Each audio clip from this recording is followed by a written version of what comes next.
மக்கள் அனைவருக்கும் வணக்கம்.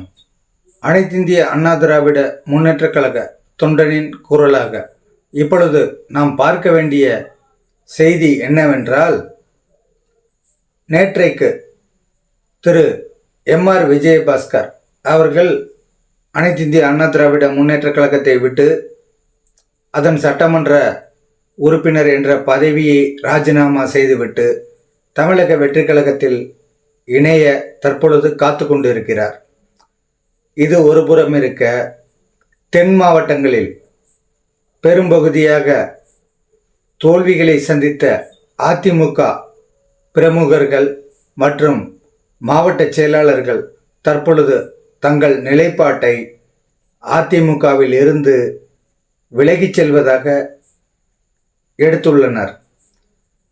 அதில் குறிப்பாக புதுக்கோட்டை தெற்கு மாவட்ட கழக செயலாளராக இருந்த அனைத்து இந்திய அண்ணா திராவிட முன்னேற்றக் கழகத்தின் தீவிர விசுவாசியாக இருந்த அண்ணன் பி.கே. வைரமுத்து திருமயம் தொகுதியில் கடந்த 3 தேர்தல்களாக தோல்வியவே சந்தித்து வந்த மிகப்பெரிய அண்ணா திராவிட முன்னேற்றக் கழக விசுவாசியான அவர் இன்று பத்திரிகையாளர் சந்திப்பு நடத்தி அனைத்து இந்திய அண்ணா திராவிட முன்னேற்றக் கழகத்தை விட்டு பிரிவதாக அவர் தெரிவித்துள்ளார்.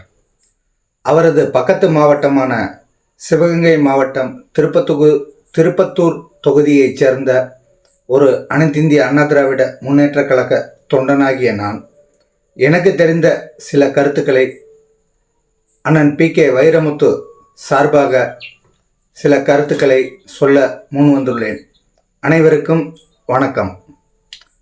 கடந்த 2015ஆம் ஆண்டு அண்ணன் பி.கே. வைரமுத்து அவர்களுக்கு புரட்சி தலைவி அம்மா அவர்கள் ஏற்கனவே மாவட்ட செயலாளராக இருந்த அவரை நீக்கிவிட்டு மீண்டும் 2015ஆம் ஆண்டு அவருக்கு மாவட்ட கழக செயலாளர் பதவியினை வழங்கினார். 2016 சட்டமன்ற பொது தேர்தலில் அண்ணன் பி.கே. வைரமுத்து அவர்கள் திருமயம் தொகுதியில் திமுக முன்னாள் அமைச்சர் சட்டத்துறை அமைச்சர் எஸ். ரகுபதி அவர்களிடம் சுமார் 766 வாக்குகள் வித்தியாசத்தில்தான் 2016 தேர்தலில் அண்ணன் பி.கே. வைரமுத்து அவர்கள் தோல்வியுற்றார். அவருக்கு பக்கத்து மாவட்டமான சிவகங்கை மாவட்டத்தின் திருப்பத்தூர் தொகுதியில் அந்த 2016 தேர்தலின் பொழுது அனைத்து இந்திய அண்ணா திராவிட முன்னேற்றக் கழகத்தின் சார்பாக தொகுதி முழுக்க பிரச்சாரம் செய்யும், ஆட்டோ பிரச்சாரம் செய்யும் ஒரு அனைத்து இந்திய அண்ணா திராவிட முன்னேற்றக் கழக தொண்டனாக திருப்பத்தூர் தொகுதியில் பிரச்சாரம் செய்தவன் என்ற முறையில் நான் சில தரவுகளை அவருக்கு சொல்ல விளைகிறேன். திருப்பத்தூர் தொகுதியில் கே.ஆர். அசோகன் என்ற ஒரு வேட்பாளர் அனைத்து இந்திய அண்ணா திராவிட முன்னேற்றக் கழகத்தின் சார்பாக நிறுத்தப்பட்டிருந்தார். திமுக சார்பாக ஜாம்பவானான முன்னாள் அமைச்சர் கே.ஆர். பெரியகருப்பன் அவர்கள் 2016 தேர்தலில் போட்டியிட்டார். மிகப்பெரிய வாக்கு வித்தியாசத்தில் கே.ஆர். பெரியகருப்பனிடம் கே.ஆர். அசோகன் அவர்கள் தோல்வியுற்றார். அந்த கே.ஆர். அசோகன் ஓ. பன்னீர்செல்வம் அவர்களது அணியில் சேர்ந்து தற்பொழுது திமுகவிடம் தஞ்சம் புகுந்து விட்டனர். அதன் பிறகு 2021 தேர்தலில் திருப்பத்தூர் தொகுதியில் போட்டியிட்ட மருது அழகராஜ் என்பவரும் ஓபிஎஸ் அணியிலிருந்து தற்பொழுது திமுகவிடம் சென்று விட்டார். இதனையெல்லாம் பார்க்கும் பொழுது திருப்பத்தூர் தொகுதி திமுகவிற்கே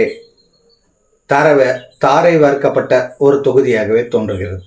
ஆனால் புதுக்கோட்டை மாவட்டத்தில் புதுக்கோட்டை தெற்கு மாவட்டத்திற்கு சொந்தமான திருமயம் தொகுதியில் அண்ணன் பி.கே. வைரமுத்து அவர்கள் கடந்த 3 தேர்தல்களாக கடுமையாக போராடி கணிசமான வாக்குகளையும் அனைத்து இந்திய அண்ணா திராவிட முன்னேற்ற கழகத்திற்காக பெற்ற ஒரு மிக சிறந்த அனைத்து இந்திய அண்ணா திராவிட முன்னேற்ற கழகத்தின் நிர்வாகி.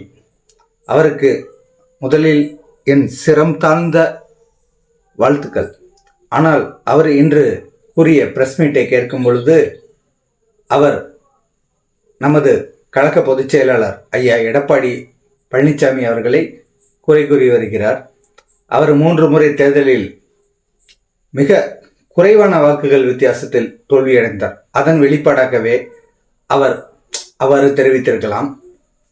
ஆனால் மிகப்பெரிய அனைத்து இந்திய அண்ணா திராவிட முன்னேற்ற கழக விசுவாசி அண்ணன் PK வைரமுத்து என்பதில் எனக்கு எல்லளவும் சந்தேகமில்லை. ஏனென்றால் சிவகங்கை மாவட்ட கழக செயலாளர் அண்ணன் PR செந்தில்நாதன் அவர்கள் 2014 நாடாளுமன்ற தேர்தலில் அவர் தமிழகத்திலேயே அதிக வாக்குகள் வித்தியாசத்தில் நாடாளுமன்ற தொகுதியில் வெற்றி பெற்ற ஒரு நாடாளுமன்ற உறுப்பினர். ஏறக்குறைய 2.25 லட்சம் வாக்குகள் வித்தியாசத்தில் 2014ஆம் ஆண்டு அவர் வெற்றி பெற்றிருந்தார். 2.25 லட்சம் வாக்குகளில் அவர் செந்தில்நாதன் அவர்கள் என்னிடம் தெரிவித்ததே, எனக்கு திருப்பத்தூர் தொகுதியில் 38,000 வாக்குகள் தான் விழுந்தது. திருமயம், புதுக்கோட்டை மற்றும் ஆலங்குடி தொகுதியில்தான் அனைத்து இந்திய அண்ணா திராவிட முன்னேற்ற கழகத்தை அபரிவிதமாக மக்கள் ஆதரித்து நாடாளுமன்ற தேர்தல் 2014 எனக்கு வாக்களித்து அமோக வெற்றி பெற வைத்தனர். அதிலும் திருமயம் தொகுதியில் PK வைரமுத்து அண்ணன் அவர்களால் தான் எனக்கு ஏகத்துவ வாக்குகள் கிடைத்தது என்று அண்ணன் PR செந்தில்நாதன் அவர்களே கூறியிருந்தார்.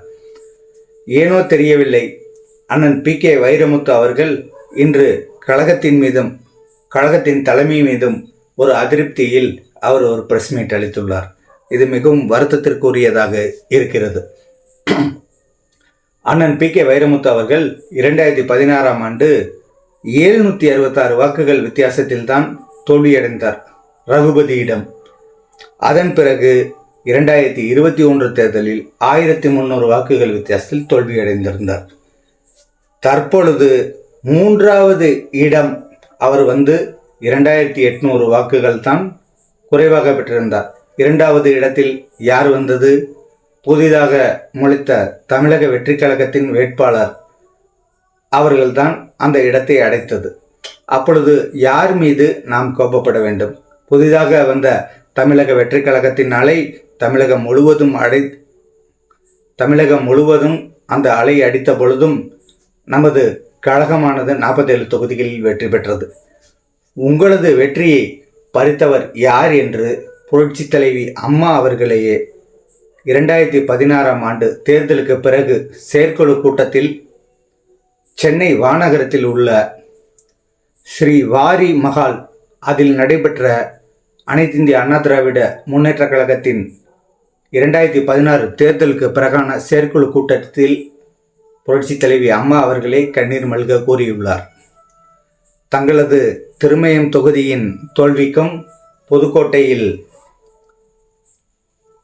புதுக்கோட்டையில் பெரியண்ணன் என்ற திமுக வேட்பாளரின் வெற்றிக்கும், அதாவது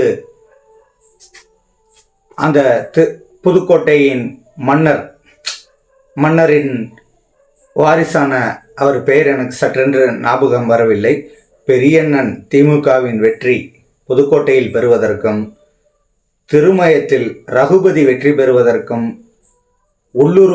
புல்லுருவி வேலை செய்தவர் திரு சி விஜயபாஸ்கர் என்று அனைத்திந்திய அண்ணா திராவிட முன்னேற்ற கழகத்தின் செயற்குழு கூட்டத்திலேயே நமது உயிரிலும் மேலான மாண்புமிகு புரட்சி தலைவி அம்மா அவர்கள் கண்ணீர் மல்க தெரிவித்தார். அதுகூட அண்ணன் PK வைரமுத்து அவர்களுக்கு இன்று 2026ஆம் ஆண்டு இன்று வரை அது புரியவில்லை. இப்பொழுது கூட விராலிமலை தொகுதியில் வெற்றி பெற்ற தன்னுடைய மாவட்டத்திற்கு கட்டுப்பட்ட அனைத்து தொகுதிகளிலும் தோல்வியை பெற்றுத்தந்த சி விஜயபாஸ்கர் அவர்கள் எடுக்கக்கூடிய முடிவிற்கு தாங்கள் பின் செல்ல வேண்டிய ஒரு துர்ப்பாக்கிய நிலைக்கு வந்துவிட்டீர்கள் என்பதை கேட்கும் பொழுது பக்கத்து மாவட்டமான சிவகங்கை மாவட்டத்தைச் சேர்ந்த ஒரு அண்ணா திராவிட முன்னேற்ற கழக தொண்டனாக எனக்கும் மிகவும் வருத்தமாக இருக்கிறது. எங்கள் மாவட்ட கழக செயலாளர் அண்ணன் PR செந்தில்நாதன் அவர்கள் எந்த தோல்வி வந்த பொழுதிலும் இன்றும் நமது தலைமைக்கு ஐயா எடப்பாடி பழனிசாமி அவர்களுக்கு அவர்களது ஆணைக்கிணங்க இன்றும் மாவட்டத்தில் பல்வேறு சிறப்பான பணிகளை செய்து வருகிறார் என்பதை கேட்கும் பொழுது எங்கள் மாவட்டம் சிவகங்கை மாவட்டம் மருது சகோதரர்களின் மாவட்டம், என்றும் கயவர்களுக்கு இடமளிக்காத ஒரு மாவட்டம். அந்த மாவட்ட கழகத்தின் ஆற்றல் மிகு செயலாளராக இருக்கக்கூடிய அண்ணன் செந்தில்நாதன் அவர்களை இந்நேரத்தில் வணங்குகிறேன். ஐயா PK வைரமுத்து அவர்களே, சற்று பொறுமை காருங்கள். உங்களுக்கு அந்த தொகுதியில் மக்களிடையே நல்ல செல்வாக்கு இருக்கிறது. அதனை தயவுசெய்து நீங்கள் தவிடுபொடியாக்கும் விதமாக மாற்றுக் கழகமான மாய சக்தி, இந்த தீய சக்தி, இந்த துஷ்ட சக்தி, தூய சக்தி என்று ஆட்சிக்கு வந்த தாவேக்கா பக்கம் மட்டும் நாடி சென்று விடாதீர்கள். ஐயா எடப்பாடியார் அவர்களின் கரத்தை வலுப்படுத்தி அவர்களுக்கு ஆதரவாக புதுக்கோட்டை தெற்கு மாவட்டத்தில் உங்களது கழகப்பணி சிறக்க வேண்டும் என்று அனைத்திந்திய அண்ணா திராவிட முன்னேற்ற கழகத்தின் முந்தைய சிவகங்கை மாவட்ட கழகத்தின் அன்பு தம்பியான நான் கூறிக்கொள்கிற சிறிய வேண்டுகோள் இது. எனவே தங்கள் பிரஸ் மீட்டில் தாங்கள் எடுத்த முடிவை தயவுசெய்து பரிசீலித்து அனைத்து இந்திய அண்ணா திராவிட முன்னேற்ற கழகத்தை புதுக்கோட்டை தெற்கு மாவட்டத்தில் வாழ வைக்க உங்களை விட ஒரு சிறந்த நிர்வாகி இல்லை என்ற எண்ணத்தில் தங்களுடைய முடிவில் மீண்டும் பரிசீலித்து அனைத்து இந்திய அண்ணா திராவிட முன்னேற்ற கழகத்திலேயே தாங்கள் பயணிக்க வேண்டும் என தாழ்மையுடன் கேட்டுக்கொள்கிறேன். இப்படிக்கு சிவகங்கை மாவட்டம் திருப்பத்தூர் தொகுதியைச் சேர்ந்த கடைநிலை தொண்டனின் வேண்டுகோள். ஐயா, தயவு செய்து அனைத்து இந்திய அண்ணா திராவிட முன்னேற்ற கழகத்தை கைவிடாதீர்கள். PK வைரமுத்து அவர்களே, உங்களுக்கு கோடான கொடி புண்ணியம் வந்து சேரும்.